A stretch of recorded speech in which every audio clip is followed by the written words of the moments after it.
نحمدہ و نصلی علی رسولہ الکریم اما بعد فاعوذ باللہ من الشیطان الرجیم بسم اللہ الرحمن الرحیم رب اشرح لی صدری ویسر لی امری واحلل عقدۃ من لسانی یفقہوا قولی صدق اللہ مولانا علی العظیم وصدق رسوله النبی الامین الکریم ونحن على ذلك لمن الشاہدین والشاکرین والحمد للہ رب العالمین۔ ناظرین و ناظرات پڑھیے الصلاۃ والسلام علیک یا رسول اللہ، الصلاۃ والسلام علیک یا حبیب اللہ، الصلاۃ والسلام علیک یا نبی اللہ، الصلاۃ والسلام علیک یا رسول اللہ صلی اللہ علیہ وسلم۔ ناظرین و ناظرات، صحابہ کرام کی نماز کیا تھی اور کس طریقے سے نماز ادا کرتے تھے؟ حضرت انس بن مالک رضی اللہ تعالیٰ عنہ سے منقول ہے کہ دو شنبہ کو لوگ فجر کی نماز میں مشغول تھے اور سیدنا حضرت صدیق اکبر رضی اللہ تعالی عنہ ان لوگوں کو امامت کرا رہے تھے، نمازیوں کے امامت کرا رہے تھے، امام تھے۔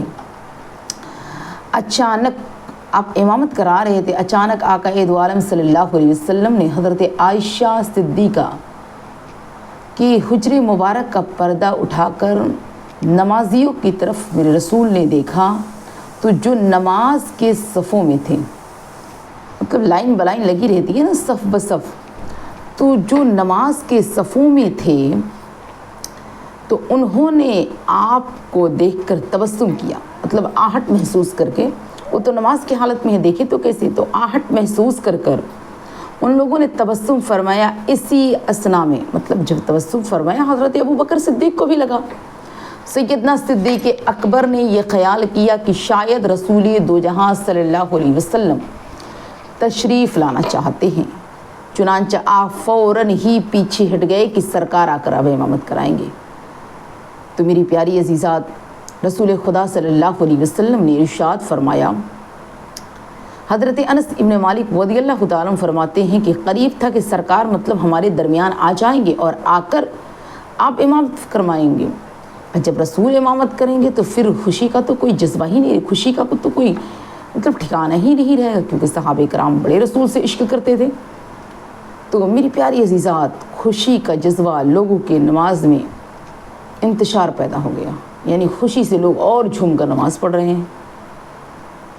اللہ کے رسول صلی اللہ علیہ وسلم نے دستی مبارک یعنی ہاتھ مبارک سے اشارہ فرمایا، اپنی نماز کو پوری کر لو، اور پھر حجرے میں رسول داخل ہو گئے اور پردہ ڈال دیا۔ ایک روایت کے مطابق کہ سرکار نے جس روز یہ کہا اسی دن آپ کے وصال کا دن ہے، لیکن نہیں، ہرگز نہیں۔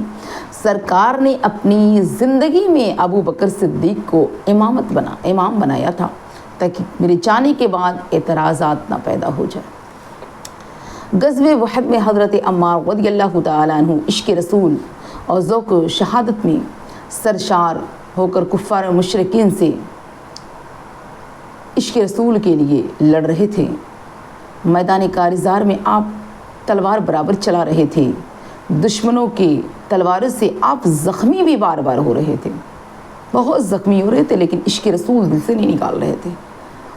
دشمنوں کی تلوار سے آپ زخمی بھی ہو رہے تھے، حتیٰ کہ آپ کا جسم اطہر، جسم مقدس اس قدر زخمی ہو گیا کہ آپ بے تاب ہو کر، بے قرار ہو کر زمین پر گر گئے۔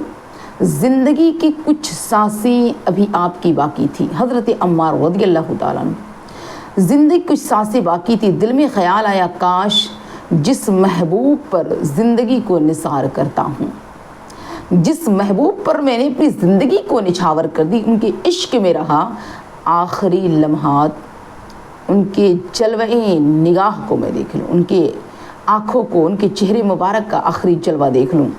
روح जिस्म का साथ छोड़ देने पर बिल्कुल तुड़ी हुई थी। ऐसा लग रहा था अब सांसों की डोरी बस टूटने ही वाली है, टूट ही रही है। रिश्ता अब बॉडी से रूह का ख़त्म होने वाला है। लेकिन धड़कने या रसूल अल्लाह की सदाएं दे रही थी और आखिरी लम्हात इतने ज़ख्मों से चूर होकर, तलवार खाकर नेज़े खा लिए हैं, लेकिन इश्क़े रसूल सल्लल्लाहु अलैहि वसल्लम का चिराग दिल में चल रहा है और ये ख़याल जमाए हुए हैं कि आक़ाए दो जहां सल्लल्लाहु अलैहि वसल्लम का दीदार हो जाए और आप दीदार ही कर कर दुनिया से चले गए। नाज़रीन व नाज़रात, ये सहाबा का इश्क है कि बहुत से तकलीफ़ों और ज़ख्मों से में चूर चूर होकर रसूल का दीदार किए हैं।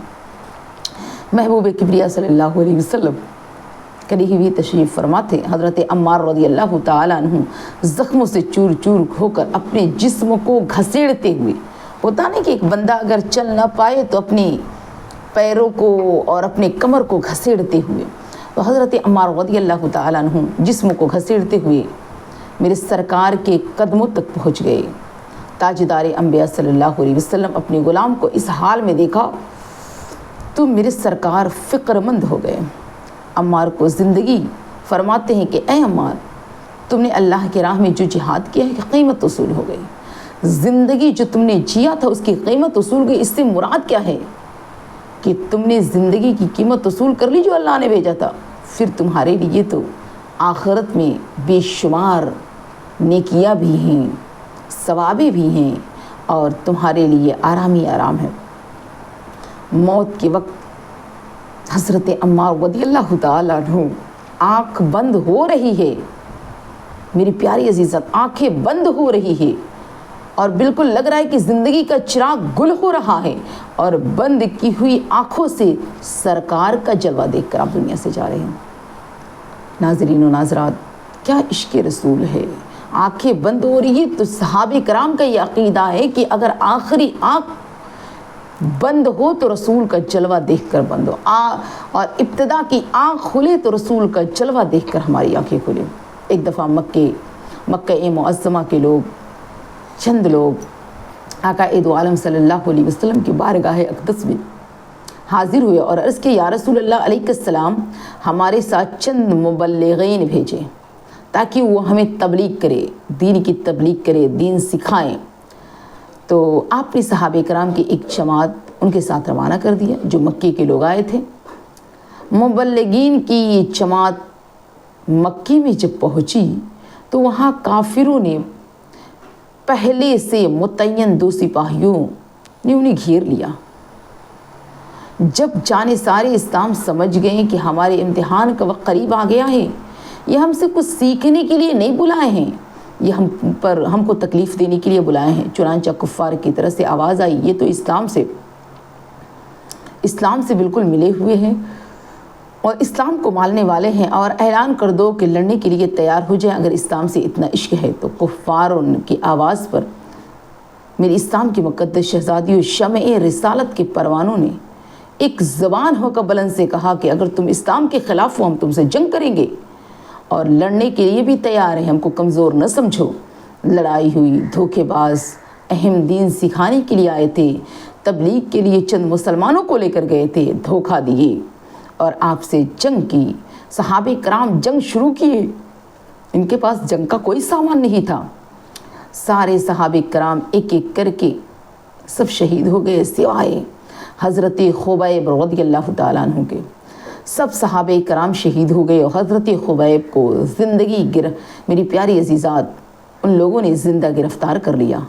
आप कैदी बनकर बहुत तकलीफ़ों मुसीबतों को बर्दाश्त करते हुए आए और लोग आपको, और आपने उन लोगों को दर्स भी दे दिया, सबक भी दिया। इतना बर्दाश्त करने के बाद भी आप इस्लाम का दामन नहीं छोड़ रहे थे। एक दिन हज़रत खुबैब रज़ियल्लाहु ताला अन्हु को इज़ा तकलीफ़ दे रहे थे तो काफिरों ने कहा अब भी हमारी बात मान लो और दीन इस्लाम को छोड़ दो। हज़रत खुबैब ने ज़ुबान हाल से इरशाद फरमाया, तू हो के तर्श तू मुझे इज़ा हज़ार दे, तू बादशाह होकर मेरे पे हावी होकर तू 1000 सज़ा दे, 1000 तकलीफ़ दे, लेकिन ये वो नशा नहीं जिसे तरशी उतार दे। मेरा इश्क का नशा है, नहीं वैसा नशा नहीं है जिसे तू उतार दे। मैं इसके नशे में ऐसा डूबा हूँ कि तुम मुझे मेरे नशे को उतारना भी चाहेगा तो तुम लोग मेरे नशे को नहीं उतार सकते हैं। जालिमों ने जान लो कि तुम मेरी जान ले सकते हो, ये खुबैब को मंजूर है, लेकिन तुम मेरा ईमान छीन लो, ये मुझे बिल्कुल भी न गवारा है। और फरमाते हैं कि न मुझे मंजूर है। फिर उन्होंने आपको शहीद करने के लिए सूली लटका दी, फांसी का फंदा लटका दिया। आपको बुलाकर कहा, ऐ खुबैब वो देखो सूली लटक रही है, अगर आप हमारे साथ मिल जाओ तो तुम्हारी जान बच सकती है। आपने फरमाया, दीन इस्लाम की बका के लिए सूली पर चढ़ना मौत नहीं ज़िंदगी है। मुशरिकीन ने कहा, अगर तुम्हारी आखिरी कोई तमन्ना है तो खुबैब बता दो, उसे पूरा कर दिया जाएगा। आपने फरमाया कि मैं नमाज़ पढ़ना चाहता हूँ, चुनांचे इजाज़त दे दो। आपको इजाज़त मिली, 2 रकात नमाज़ पढ़ना शुरू की। आप नमाज से फारिग हुए तो चारों तरफ जब निगाहें उठा कर देखें नमाज से फारिग होने के बाद तो हर तरफ दुश्मन ही दुश्मन नज़र आ रहे हैं, जो एक हक परस्त की शहादत का मंजर देखने के लिए जमा हो गए। आपकी आंखों में आंसू आ गया। मुशरिकीन ने समझा कि शायद काम बन गया है। इसी ख्याल से के तहत खुबैब रो रहे हैं। खुबैब का इरादा कुछ और है। अभी भी वक्त है, खुबैब से कह रहे हैं इस्लाम को छोड़ दो, ऐलान कर दो, हम अभी भी अगर तुम इस्लाम को छोड़ोगे तो हम आला मुकाम देंगे, आले मुकाम पे तुम्हें बैठाएंगे, तुम्हें बादशाही देंगे, तख्तो ताज देंगे। आपने फरमाया, तुम मेरे आंसुओं का गलत मतलब निकाल रहे हो। मेरे आँखों में जो आंसू आए हैं तुम्हारी सूली और अपने मौत के फिक्र से नहीं आए हैं, बल्कि मैं ये देख रहा हूँ कि एक आशिक की मौत देखने के लिए तुम लोग मेला लगाए बैठे हो। लेकिन ये ज़िंदगी तो है, लेकिन आखिरत में तुम्हें अपने रब के पास जाना है। ये ज़िंदगी हमेशा की नहीं है। आपने कहा ये किराए की ज़िंदगी है, किराए पे रह रहे। आज तुम मेरी मौत देखने के आ रहे हो, लेकिन तुम्हें जहन्नम के ईंधन और जहन्नम के आज़ाब का तुम्हें परवाह नहीं। अगर अल्लाह तबारक व तआला ने तुम्हें जहन्नम के ईंधन में डाल दिया और जहन्नम के आग में जलाया तो बताओ तुम्हारा क्या। मैं तुम पर हंस रहा हूँ, मैं तुम पर रो रहा हूँ। ये लोग आज मुझे देखने आ रहे हैं, मुझे देख रहे हैं, मेरी शहादत को देखकर खुशी महसूस कर रहे हैं, लेकिन मैं उस क़यामत के दिन से डर रहा हूँ, उस जहन्नम के आज़ाब से डर रहा हूँ जिसमें तुम जवानों का क्या हश्र होगा और क्या हाल होगा। तुम अगर अपनी आखिरत को याद करके डरो और रो तो तुम्हारी ज़िंदगी अल्लाह तबारक व तआला अमन व अमान में रखेगा। तुम खुश रहोगे, शाद रहोगे, आबाद रहोगे और अल्लाह तबारक व तआला तुम्हें हर बुराइयों से बचाएगा। तुम एक आशिक को हंसते हुए मजाक बनाते हुए देख रहे हो, लेकिन तुम्हारे आखिरत का अज़ाब तुम्हारे लिए बड़ा दर्दनाक है। नाज़रीन।